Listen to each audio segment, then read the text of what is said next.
Howdy, everybody, and welcome to another episode of the Okayest Trapper podcast. As always, we are brought to you by Mountain Tough Fitness, Blokes Modern Men's Health, and Trapline Beard Oil. Go check out the show notes for the awesome discounts we provide for these companies, all of which I use daily, which is actually true. If you're hearing this, then you're likely a pretty steady listener as well. So I have a blatant ask for you. If you like the content we've been putting out, then please do me a favor. Take a second out of your day, pause the video, and go leave us a 5-star review on whatever platform you're listening on. That could be Spotify, YouTube, Apple Podcasts.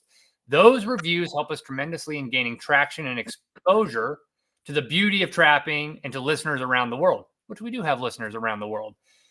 Now, my guest today is a friend of mine who I met through Dan Gates. We were both doing demos down in Colorado this past year, and I learned more about snaring in the time we got to talk during and after the show than I had from any person or YouTube video I've ever watched.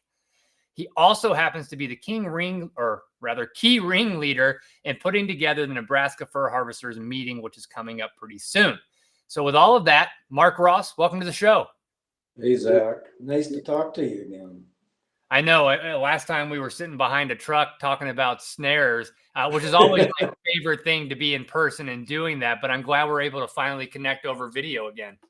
I'm glad you were there because, as you know, you can't trap in Colorado on public land anymore. And it's kind of nice to meet somebody there that we could talk about all the trapping. So yeah.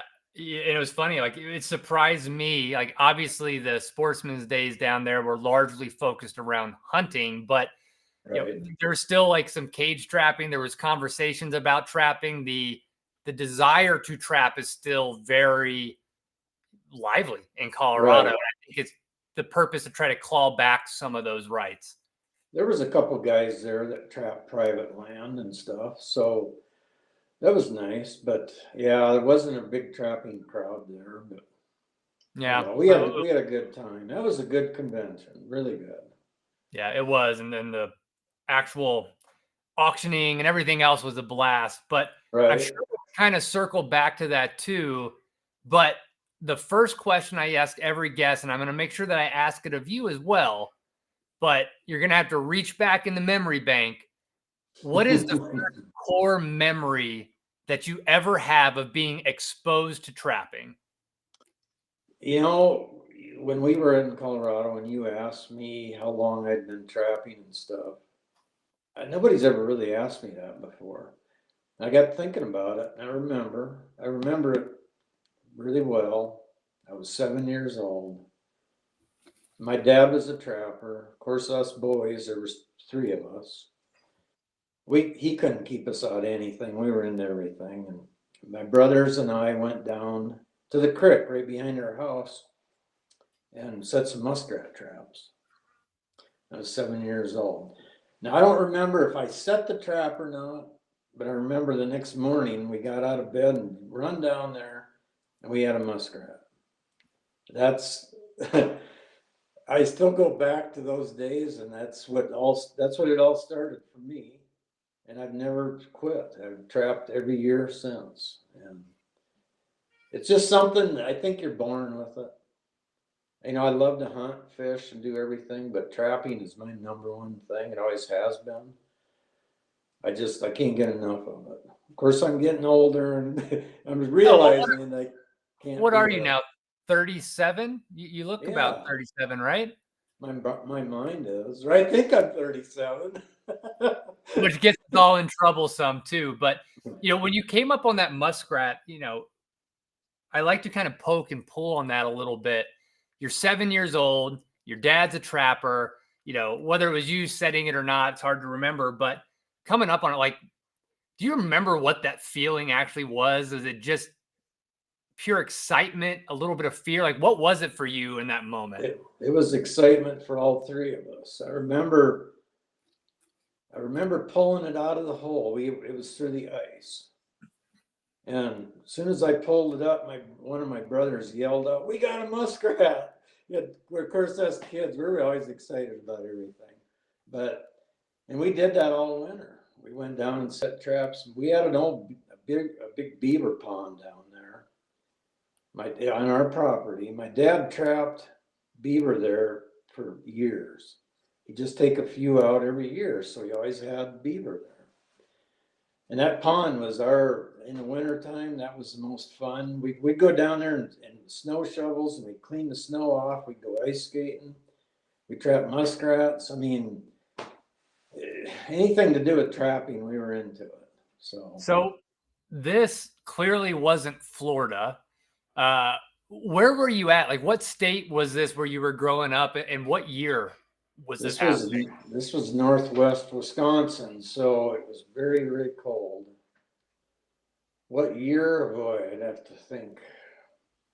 Be back. I was born in '59, so it'd be about 60.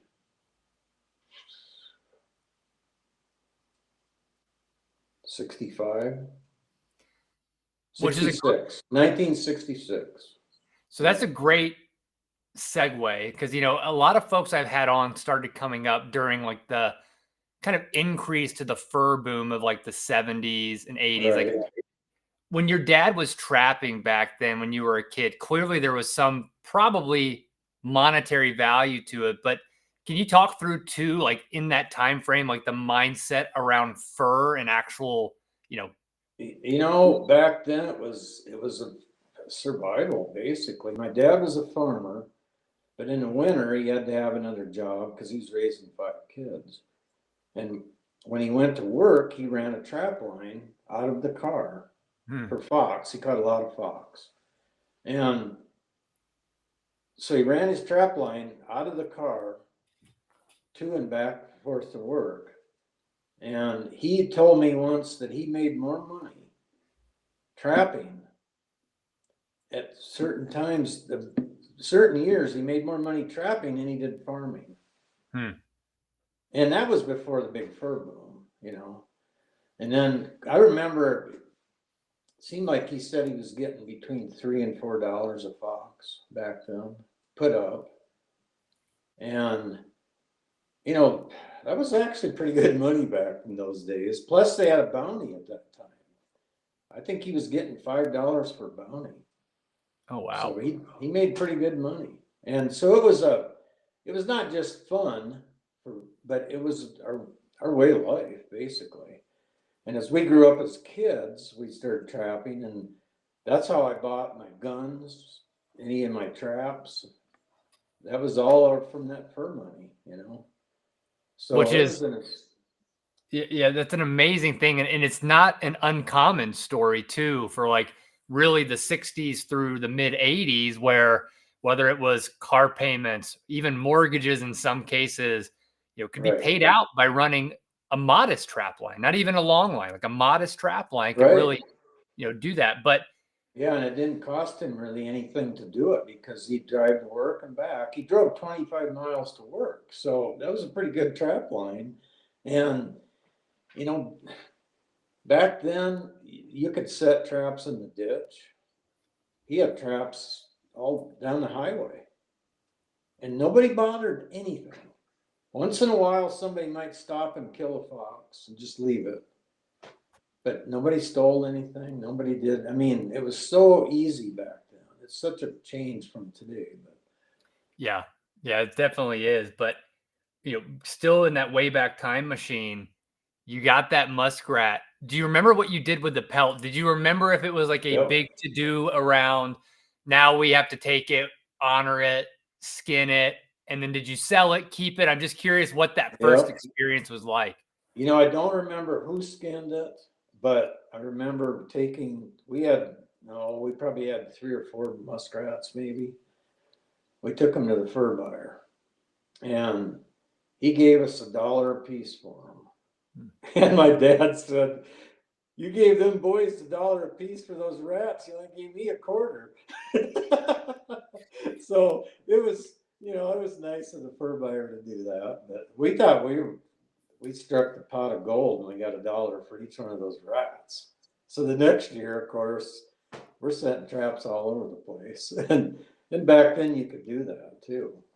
But so that's what started me doing it. And I just went from there to everything else. And you did that as a kid. Do you remember, like, all through high school. Like, what was kind of your evolution then?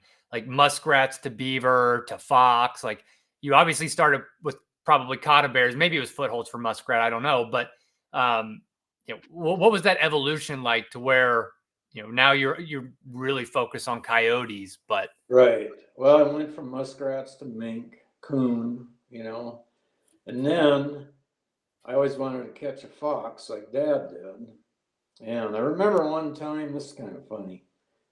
He had a pile of carcasses out in the cornfield. And of course, I found everything. I was into everything. Well, I went out there one day to look at them, and there was a couple of fox by those carcasses. So I went and found some traps. I was probably 8. I think I was 8 years old at that time. And I went out there and set all the traps I could find that I could even get set. I put them around those carcasses. And my dad come home and one night he said, "Did you set traps out there by those carcasses?" I said, "Yeah." I said, "There was 2 fox out there." And that's all he said. Well, I didn't even anchor them. It was frozen ground. I just set them on top of the ground, So I'm sure Dad picked them up, but he never said, "You don't ever touch my traps." He didn't care. He wanted to see us kids have fun, and then he started out giving me a couple of his old traps. And I remember the first fox I caught. He gave me like 2 or 3 traps. And I went with him and I, watched him do everything. So I went out and set those traps. And I worked my tail off, to try to catch a fox. And I just couldn't catch one. I couldn't catch one. Finally, one day I caught a fox. I was 9 years old when I caught my first fox. And then I didn't know what to do with it. So I had my brother come out and help me dispatch it. And I remember taking it back to the house. It was on a Saturday morning. Dad was home, and I laid it down there by the step, and I knocked on the door. I said, "Dad, get out here." And he comes out. And he just about exploded when he seen that I had caught a fox. He was so happy. Because my dad never, he would show you how to do something one time, and then it was up to you. He didn't hold me by the hand or anything. He just said, "Okay, go set those traps. You know how to do it." Well, I didn't, but I learned. And that's how you learn, is by your own mistakes. And I guess that's how I've always learned how to trap. So. And I think that's good. And I actually have 2 questions out of that. We're going to talk about mistakes here in a second, but one thing that comes up quite often on this podcast, there's a lot of new to trapping listeners, or a lot of younger parents like myself who have young kids who, we are eager to pass down this tradition. And it always comes up, whether it's hunting or trapping, like, how do you expose your kids to something that is inevitably hard, even as an adult, Right. to it? So, it sounds like your father did a very good job at that. So, like, aside from teaching once, you know, allowing you to kind of feel your own way through it, is there anything else that he did or that you've done that you think is good for parents of, young kids to apply when trying to not only teach, but also instill a love of trapping, and not scaring them away by, dragging them out in negative 15 degrees on a death Right. march, to go and set Right. traps? I think really, my perspective on that is get your kids out there all you can, but don't hold them by the hand. If they're either going to do it or they're not. Mhm. And it seems to me that when you work hard for something, you appreciate it more and you learn more. And if you really want to catch a fox, you're going to do it. Nobody's going to, somebody else doing it for you that's not the answer. I really think you need to work at it yourself. And then you appreciate what you've done. And I think that's what makes a good trapper, a good hunter, any of that. Yeah. And I think, I'm not opposed of, like youth mentor hunts and stuff like that either, because that's good for kids that don't have parents to take them hunting. But if you really want to do something, you need to get out there and do it yourself, you know? And I think as a young parent or a parent of young kids, rather, is I am constantly amazed at how capable kids actually are. Oh yeah. They're very smart. They pick up a lot of things that you don't think they do. So, And I know I've shown these a few times, but the other thing is like now we're also in an era where we have great tools. Like not oh only yeah, like yes, setting a foothold is difficult, but like I think you might have seen these, but we have these now like 3D printed traps that are color coded to be able to coach kids. And my kids will set these around the house, right? And they've never set a real trap outside of being beside dad. But right, when it comes time, they're gonna know where to put their fingers, where not to put their fingers. And I exactly, think that's a right. invaluable It teaching tool is. we have now too. Yeah. I wish we'd have had those. My fingers wouldn't have got hurt so Yeah. much. Maybe we're nerfing things too much. Maybe we need the real traps. Maybe you'll learn things a little quicker that way. Well, they'll still get it. They'll still get in them. Believe me, Yeah. I still once in a while get my fingers in one. Yeah, that's inevitable too. But great advice there. But now segueing into mistakes, right? There are questions I ask in this podcast, again, being geared towards, new novice and of course experienced trappers too. I love this question, which is in your history of trapping, if you had to pick out what the biggest, most egregious mistake you've made on your trap line is, what is it? And, how did you kind of circumnavigate it? Probably one of the biggest mistakes that took me a while to really learn was how to anchor your traps properly. I think that's something that you always think, as growing up in trapping, you think you're doing it right.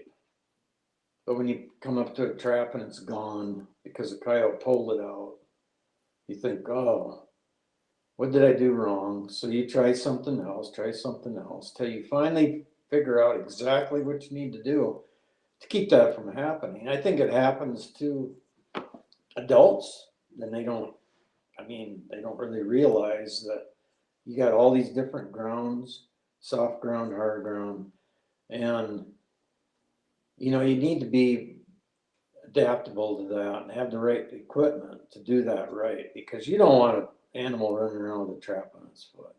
I mean, Yeah. it can happen to anybody, but you want to keep it from happening, as much as you can.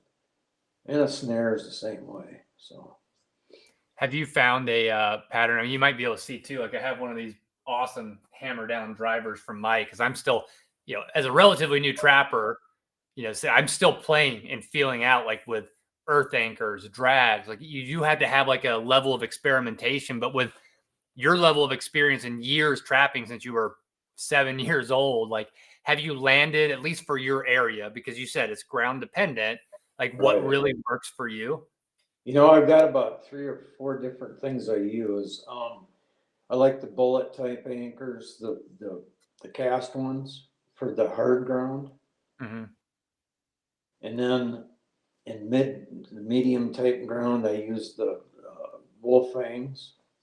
And then in the soft ground, like we have here in the sand hills, it's super soft, especially when it's dry. I like to double stake them, cross stake them, and I've never lost. You actually showed me that technique when we were in Colorado. Right, and I've never lost an animal cross staking. I mean, it takes more to put them in, but I guarantee you they won't pull them out. I've had them pull them up a ways, but as they pull up, those stakes come together.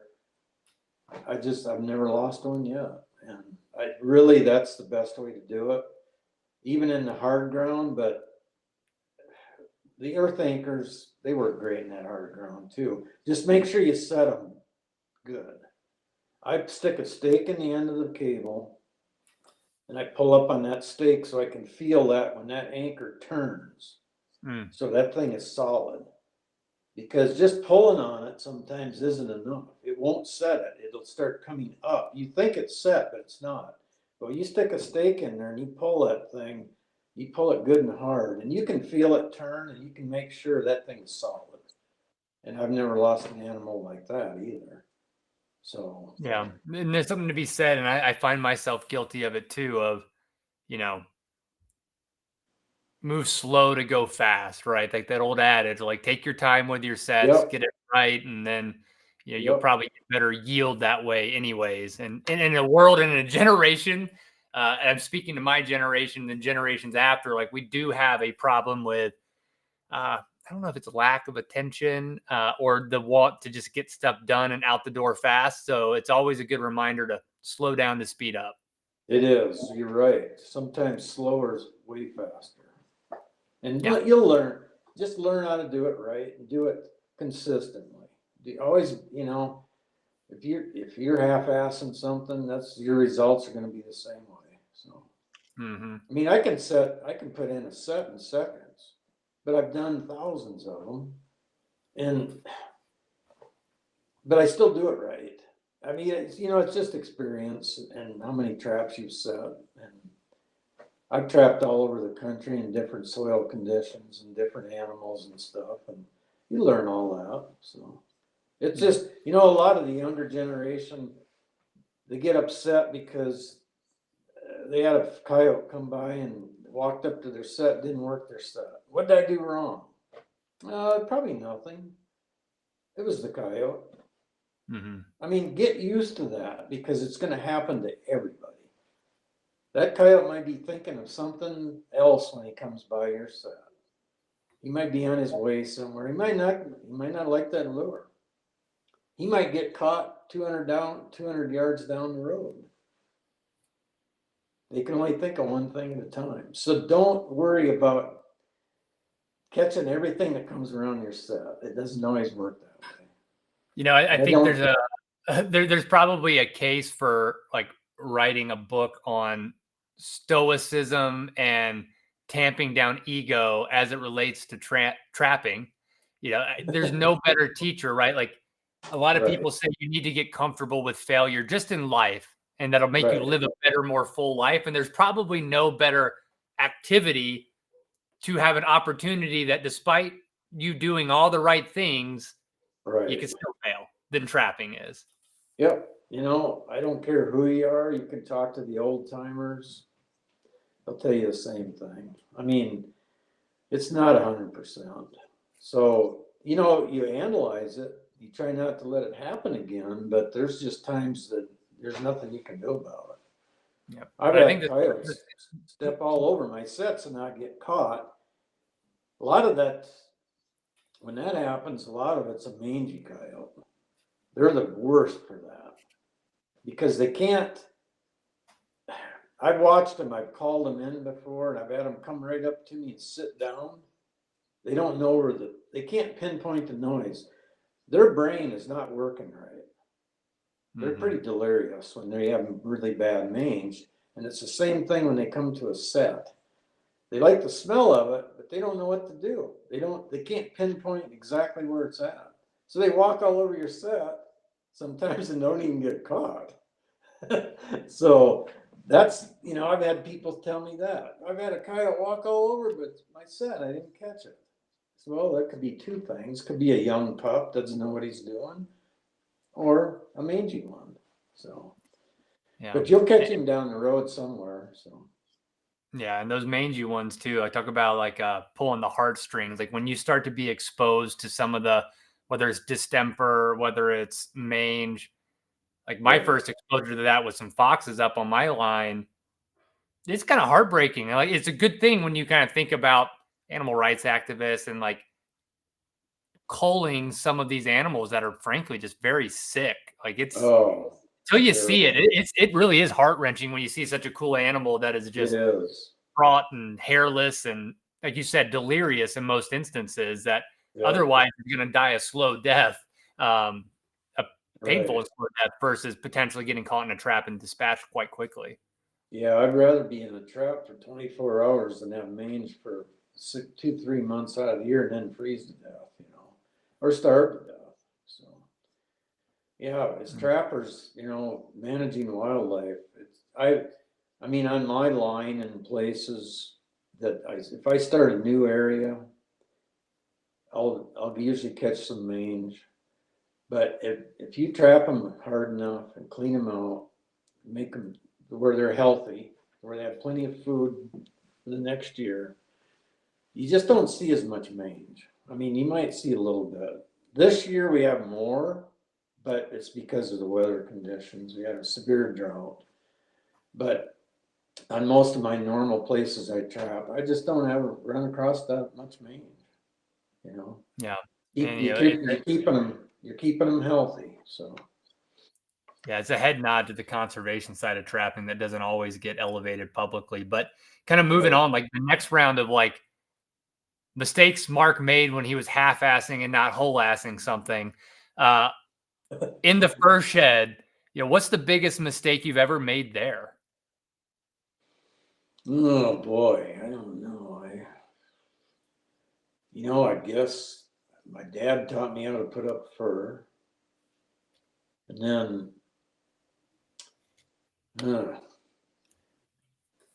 boy, I don't think I can't remember ever having any problems with that. Maybe it was, if I did, it was probably because I didn't dry my fur quick enough, maybe, or something, and something slipped. But I really didn't have much trouble with that. I was taught right to put it up right when I was young, and I remember one time I was 14 at that age. I had caught my first coyote when I was 13. And the next year I had quite a bit of fur, and I took it to the fur buyer, and it was all put up, and he looked at it and graded it all, and he told me how much he's going to give me for it. And there were some other guys there, and they said, "Well, you didn't pay me that much for my fur." The fur buyer said, "Well, if your fur looked like this, I would." So I guess I've been lucky. I was taught right to start with, and of course, then I got into taxidermy when I got older, which I learned a lot more about putting up fur too. But I think the only thing that might have been probably skinning or something. I made some mistakes or something like that. But Well, let's transfer the question then, because you've gotten into taxidermy later in life too. Flip the question: what do you see, whether it's people you've mentored or worked with on a trap line, but just from a trapper perspective, what's the biggest mistake you commonly see from a skinning perspective that you try to coach people out of? most people can skin pretty good, but they don't. A lot of people don't put their fur up soon enough. Hmm. They'll let the animal lay around too long. That's a big mistake because you get bacteria started in it. And then after they put it up, they sometimes don't flush it properly, or they turn it too quick and it's not drying. I know a lot of people put their coyotes on boards with fur out and put a fan on them. I don't like that. And the thing is, you can put a piece of fur up without it slipping. But if it's still not done right, and when that goes to the tannery, as soon as that thing's rehydrated, if it's got bacteria started in it, the bacteria will start again. And that's where you get your slippage. And so, I always turn everything skin side out, the fox, the coyotes, and all that, overnight. And then I turn them, then I put a fan on them. And if you put your fur up right, you're not going to have any trouble with that. And don't get your temperature too hot. Just keep it at like 65 to 70 degrees is plenty. But just make sure you got air on it and dry it as quick as you can. So That's good advice. Now, kind of next line of questioning I have is, my observation is that a lot of trappers tend to find like a specialization, meaning like I'm a foothold guy or I'm a coyote guy or I'm a snareman. You know, People usually bucket themselves into that. And in our conversation, it sounds like you at least have a very intimate relationship with snares. So like, is that circumstance and the land you're trapping that kind of dictates that, or is it really just like you've been drawn to a certain type of trapping because of evidence you've seen? But I'm curious your take on that. Well, I do more snaring more and more every year. It's the one thing I like about snaring is your snare, once it's set and it's set right, the weather conditions don't phase it much. So that helps you run a longer line quicker, easier. Plus, you're dispatching the animal right away too. But yeah, I probably catch probably between 50 and 60% of everything I catch is with snares. Hmm. So, and snaring is kind of an art. It takes a while to get good at that too. But on the prairie where I live, it's not real easy to do. And I think we talked about that once before. You're snaring some of these pastures with basically nothing in them. So it takes a little finesse to do it, but it's very effective, especially on control work. In some of the areas that I do control work, I mean, if you got a coyote that's trap shy or something, the snares are usually the way to go, you know. And or at times I could always tell if I was trapping next to somebody. And the animals coming over on the place I was trapping were already trap shy. So you Mm. have to change things up to catch them, but also the snares come in a place like that too, you know. Well, I guess So that's just together nod towards it's like the analogy of having more tools in your tool belt, right? Like right, whether you're yeah, trapping private land where you might have a trap shy animal coming over from somebody else, you need to be able to reach back in the tool bag and pull out what's going to work for the situation. exactly. You know, and in some states you can't do what we can here, of course, but some of them have uh, they have restricted laws on snaring. It's kind of tough, but it's a definitely a tool that every control person uses. You know, all your government guys and whoever does control work does always has snares. So And I will attest to this. I had a friend tell me like snares have always scared me, not from a they're scary perspective. However, like it's right, not as straightforward as putting a foothold in the ground to me. Maybe it's a mental block. There's an art to it, like you said. But what's gotten me over the hump as I've do like real backcountry trap lines, it's way easier to carry snares than footholds and chains when you're on snowshoes in a non-motorized area trying yes, to run a trap yes, line. it is for sure. You know, and then you want to be ethical with all your anytime you set a snare or a trap too. But I've been testing a bunch of different breakaways this year and trying to get a breakaway that just definitely won't hold a deer. Real quick before that, again, focus on new trappers. We might have people who've never trapped a day in their life listening. The snares or cable restraint devices, most of them do have some form of a breakaway, but people might Right, not know what that is. Can you just give a brief of like what a breakaway is from a mechanical perspective and what its purpose is? right. Well, breakaway it goes on the end of the cable to the lock on the cable. So when it's pulled tight, it it it can break at a certain poundage. And most of your breakaways are between 240 and 260 pounds. And as far as like deer and stuff, I very seldom ever snare a deer. And if I do, the breakaway breaks. So I'm a firm believer in breakaways for sure. And again, for listeners, right? Like with that breakaway, when we say like, if in this scenario there's a deer or something and that poundage is met, it breaks away, which Right, means the deer goes away completely unharmed and you have just an open cable laying on the ground. right, exactly. And of course, you want to make sure your snare is anchored properly too, because you don't want a deer to pull it out of the ground. Hmm. But I've been working with some new devices that are lesser. They're like 150-pound breakaways. And so far, I haven't had lost any coyotes to those. Hmm.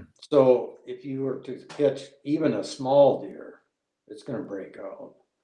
But back to that again, you very seldom would ever catch a deer. I think I maybe hooked 2 deer in my life, but I don't want to catch any. So I'm kind of anal about that. I want to that's why I've been experimenting with these new breakaways. And I've been working with Corey on that. Corey that owns the Lights Out Snaring. Me and him have been working together on that. I've been doing a lot of testing for that. And he's So up in Canada, right? yeah, Alberta. Yep. So Well, Corey's got some. for those listening too, what I'll do is I'll work with Mark and I'll get at least a link to Corey's website too, so we can put that in the show notes. So if you're interested in some of those snares and those Right. breakaways and the other springs that are going into them, you can go check those out at his website too. Yeah, Corey's got great products. I mean, I've tried everybody else's, and I started using his about 4 years ago, and I won't go with it. I won't use anything else. And actually, I'm a dealer for him too. I do sell stuff for him, but he's got good products. Great guy to deal with too. And he's very ethical in his snaring too. He wants an animal to be dispatched, and that's the way a snare is supposed to work. And it's not 100%, of course, but on any type of snaring, but with his system, I've had a lot better success with dispatching the animal quickly. And that's what you want, you know. And again, the ethical control of what we're doing, I think, is great. But the Right. next question I have for you may be our most contentious, and it's not because of why you would think it would be contentious, but you've trapped all over the United States. Gun to your head, Mark. What's your favorite state to trap and why?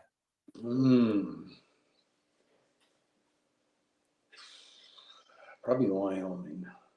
Okay. Because Well, Wyoming's got a diversity. I mean, you got a good quality bobcat, you got a good quality coyote. I mean, you got a lot of public land over there. But Nebraska's a great state too. There isn't a bad one. I mean, I trap beaver in Wisconsin. I love Wisconsin. They have some very good laws on beaver trapping. You can use a conibear half out of the water, which is a great way to trap beaver. Plus, I've learned through my trapping with the conibears and stuff how to keep otters out of my traps too. And because you can only have 2 up there, you get 2 tags. And after this, you catch the third one, you got to turn it in. Well, why would you? You don't want to turn anything in. You don't want to go to that trouble. So try to set your traps so you don't catch them. And it's nothing's 100%, but I've probably missed way more otters by doing it the way I do it than normal trapping would. So, well, I'm curious. Is it something you're willing to share? well, like the conibears being half out of water, see, in the state of Nebraska, they have to be submerged. Well, the problem with that is an otter will go under he'll go under a stick over a trap because he's got a foot of water there. But with that trap being half out of water, you put a stick over the top of that conibear, 99% of the time he jumps over it rather than through it. It's just their nature. When they see something like that in that shallow water, they're going to jump over it. Have you figured out a way to do that in deeper water, or like the submerged ones, you're just a lot more up to chance? Yeah, there's really nothing you can do when they're submerged. I mean, it's hard to explain, but there's after you learn the habits of otter, and if you know you have them in the area, you can kind of stay away from them doing that too. Put your beaver sets somewhere where your otter probably aren't going to work that area. That makes a big difference too. And you can put your triggers all the way over to one side. It helps a little bit. I've had them set them off at their tail, but I didn't catch them. You know, so I mean, that's just part of being ethical too. Just try to be as ethical as you can, because we don't need unethical trappers out there. And as young people starting out trapping, they really need to go to somebody that's been trapping a long time and learn how to do it right, or take a trapping course. Wisconsin's got a great education course, super good. And actually, you have to take it there. So I don't like mandates, but it's a good thing for new trappers. It keeps you out of trouble, and it doesn't give you a bad name. It doesn't give the rest of the trappers a bad name either. So Well, you kind of answered the actual next question I had, and I'll ask it, and then if there's anything you want to add, please do. But it was going to be, what do you think the role of mentorship plays in the longevity of trapping as an art form? I think it plays a big role in it. I really do. I think when you take a kid out to go trapping and you teach him how to do it right, and he gets out on his own, and nobody wants to get in trouble. I mean, a kid goes out trapping on his own, if he hasn't been taught properly, and catches somebody's dog or somebody's animal, it puts a bad taste in his mouth too. And then he wants to quit. Well, that's not good. So really, even older people, I know older people that start trapping too, and they don't know all this stuff either. So, a trapping course is a good thing to do. And that's something we're going to work on for our convention this fall. I would really like to have a trapper's ed course, just a basic course for anybody that wants to come. Anybody that doesn't, even people that don't care about trapping, just come and learn. We can teach you how this works. Some people just like to be educated on things, and I think it'd be a good thing for us to have at our convention. Well, I think we need to send a few of these your way. For those listening, I'm holding up these 3D printed traps from our friend on the podcast a couple weeks ago. So that's also a good tool, and we'll make sure you get some for the convention. But you did a great job also segueing. Let's talk about the Nebraska Fur Harvesters meeting. Like, when is it? Where is it? Like, share as much detail as you want, Okay, and sure. talk about it. Well, I was asked to do it here in western Nebraska because most of our conventions are held in eastern Nebraska. But they decided they need to move it around the state, so they asked me if I'd host it. And I did, and I chose Chadron, Nebraska to do it. And the reason I chose Chadron was because that's where the Museum of the Fur Trade is. I've heard a lot of people say they wanted to go see it, but they never had a reason to, but now they do. Now they can come to the convention and go to the museum too. And it's a great museum. Any trapper ought to see it. It's great. And so that was part of the reason I put it there. And plus it's in a good area. It's right in the northwest corner. We're an hour and a half away from Mount Rushmore. We're close to Wyoming, South Dakota, Nebraska. So I think it's a great area, and it's gonna be a very good convention. We're working hard on this. Dave Hastings, a good friend of mine. When I started doing this, I called Dave and asked him about something, and of course he answered me, and I said, well, you think you might be able to help me a little bit if I need some help? And he said, oh, yeah, I might be able to help a little bit. Because Dave's trying to retire. As you know, Dave was the FTA president for quite a while. Mm-hmm. Dave's done a lot for trapping. And he'd kind of like to get out of it. He's older. Well, as he's seen the excitement that I was creating with this convention, then he got excited. So between the two of us, we're our worst enemies because we keep coming up with these new ideas. And I'll call him and say, Dave, I got an idea. And he'll say, yeah, let's do that. Well, we have created a lot of work for ourselves, but Dave's a great guy. He wants to see it succeed. He just wants to make sure that, like he told me, when he dies, he wants to know that we're still being able to trap. And I think that's why his heart's in it and he wants to help. So he's helped quite a bit. So we've created another thing too that I don't know if I told you this, we're having a membership or a leadership meeting. And that's where Dan Gates is going to come in.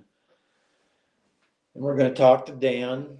And this is for leadership only, like presidents of associations, plus any hunting organization, Pheasants Forever,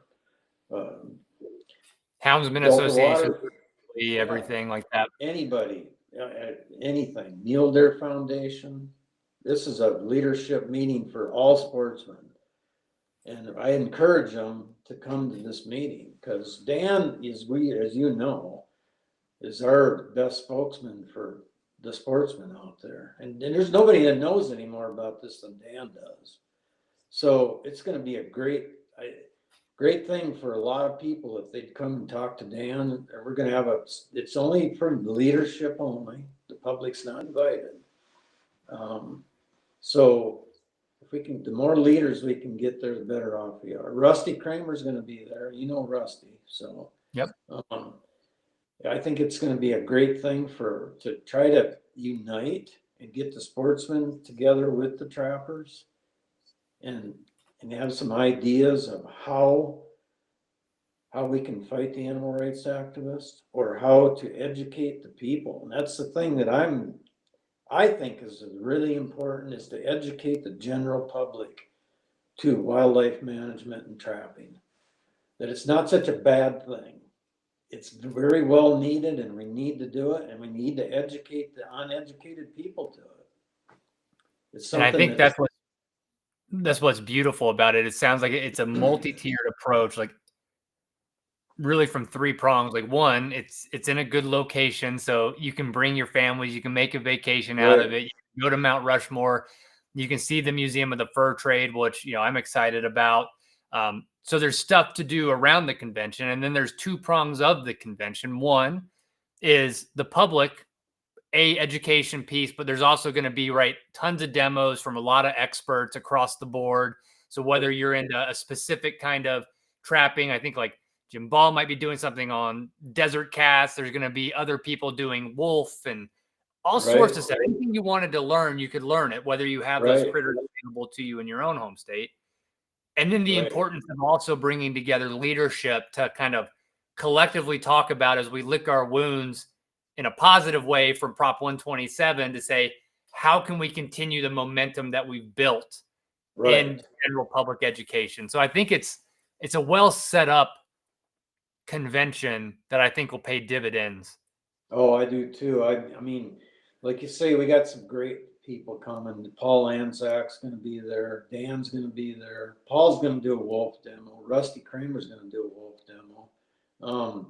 EJ Kelly from Wyoming, he's going to do a bobcat trapping. Jim Ball's coming up to do his cage trapping. We got some great people coming.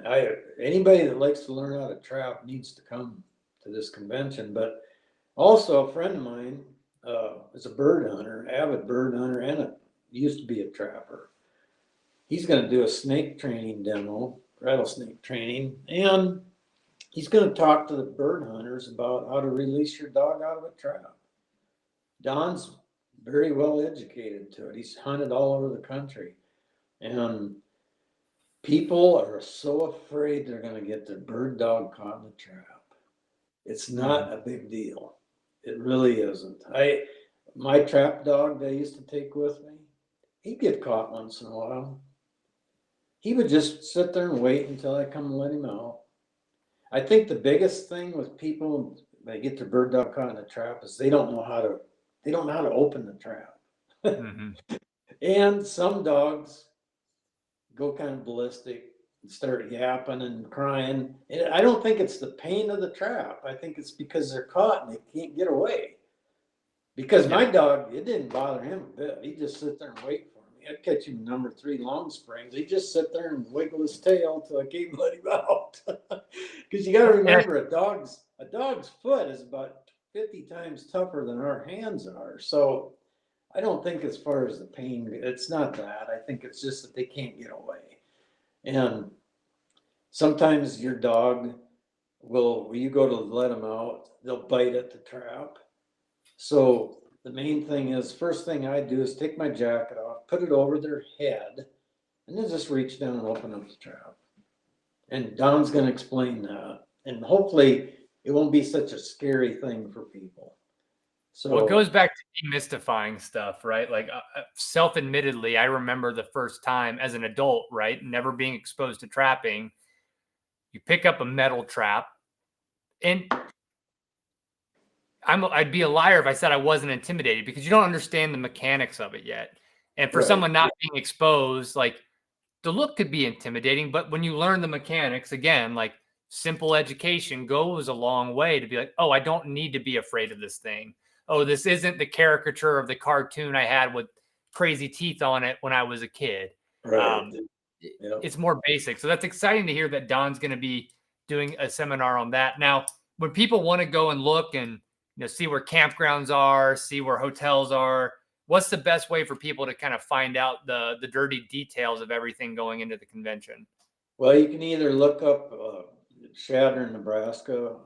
The travel board up there has all that information, or you can go on our website, nebraskafurharvesters.com, and everything should be on there too. And then anybody that wants a vendor space or anything like that can contact me. And that's all on that website too. So, and then presumably other people who want to volunteer to their own time, the best person to reach out to is you then in that case, right? you bet. Yeah. And anybody that wants to sponsor, we're taking sponsors too. I got a good sponsorship program wrote up. You get a lot of advertising. We've been doing quite a bit of advertising, going to be doing more. It'd be radio advertising. There's advertising Trapper's Post for Fish and Game. There's other magazines we're probably going to advertise in yet. And you'll be exposed to all that advertising too, plus at the convention. So yeah, if anybody wants to sponsor something, there's several levels that they can do that in. And I can help them with that if they want to contact me.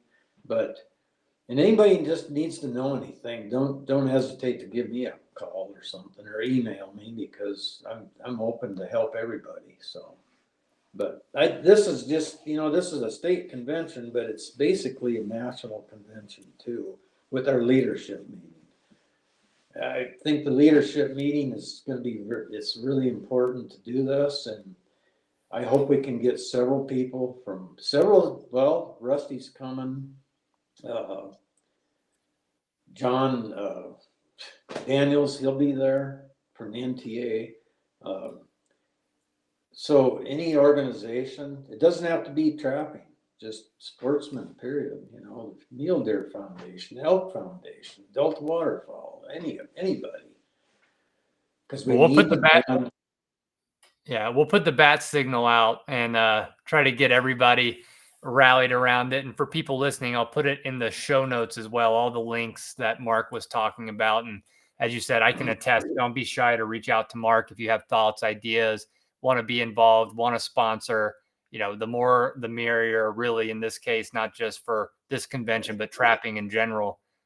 Make sure you reach out. So, Mark, we're kind of rounding out. It's hard to believe, we're almost at an hour.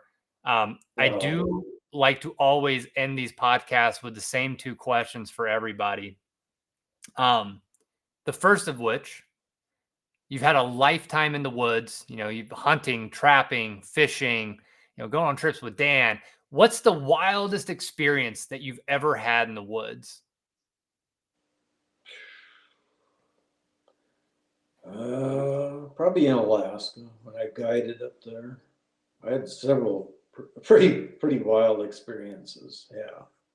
I'm trying to think. You got any claw marks in your back? Yeah, there's been several, but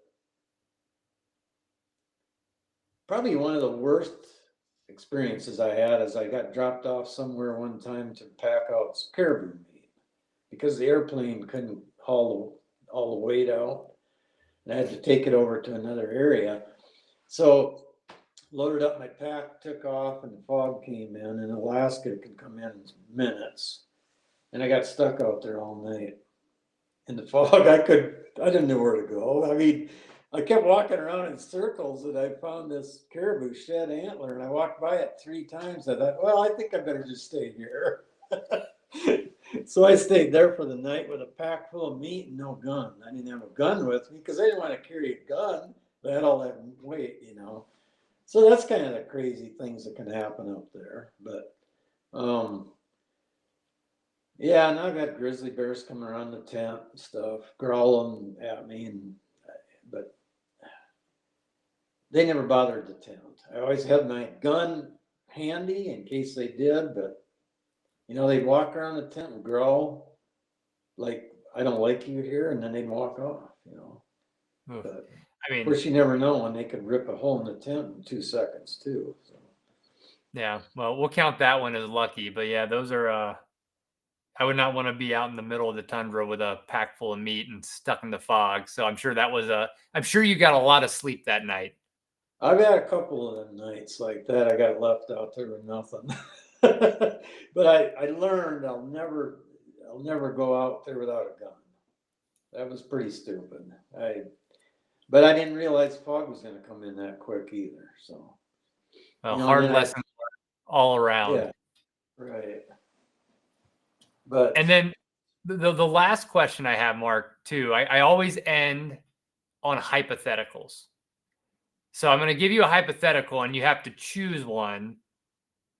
And usually neither one are great, but you have to kind of make the choice. So if God grants you perfect health from now until you're underground, and you're able to trap until your last day, but there's a catch. You have to choose between only trapping areas where the ground is frozen solid, and you can use anchors, or you can trap soft dirt, but you're not allowed to use any sort of earth anchor at all. Which would you choose and why? So I'd try the softer ground, of course, but you mean earth. So I guess I didn't quite get your question on the soft ground with no anchor at all. You mean by drags or just?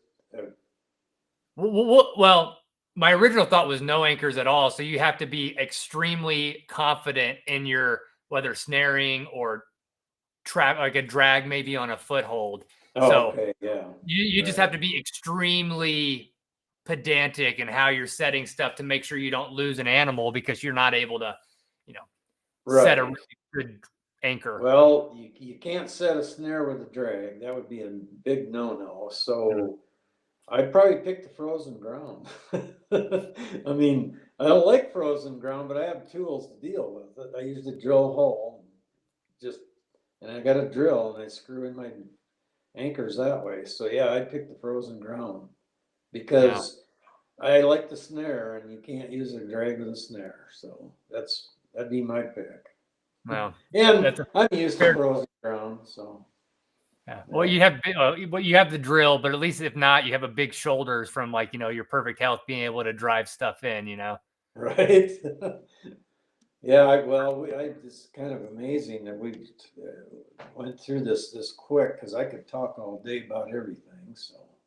Well, the good news is we can always do part 2. But I want to thank you first and foremost. I know we've gone back and forth. You've helped me a lot and just little things when I text and have questions. And I appreciate that. I appreciate what you're doing with the convention on all the different fronts. I will add all the stuff in the show notes. But as we close out, just want to extend a heartfelt thank you and for sharing your knowledge. And we'll most definitely do a part 2. Maybe we can do some more in-depth, trap specific lessons. That would be great. I think we should. Yeah. I just hope, we get a good crowd at our convention. I think that anybody that's interested in preserving hunting and trapping really needs to come and see Dan. Dan's done more for us than anybody has. And I think it'd be a great honored to talk to Dan and Paul. Paul has been great too. Paul, he's on the TV channel and stuff. He's a great advocate for us. So, and we need to band together and keep our heritage. So the only way we can do that is to get together, join associations, do your part, so your kids can trap someday. Yep, it's about the next generations. But Mark, again, thank you. And for everybody listening, we'll catch you on another episode of the Okayest Trapper podcast. Thank you, Zach.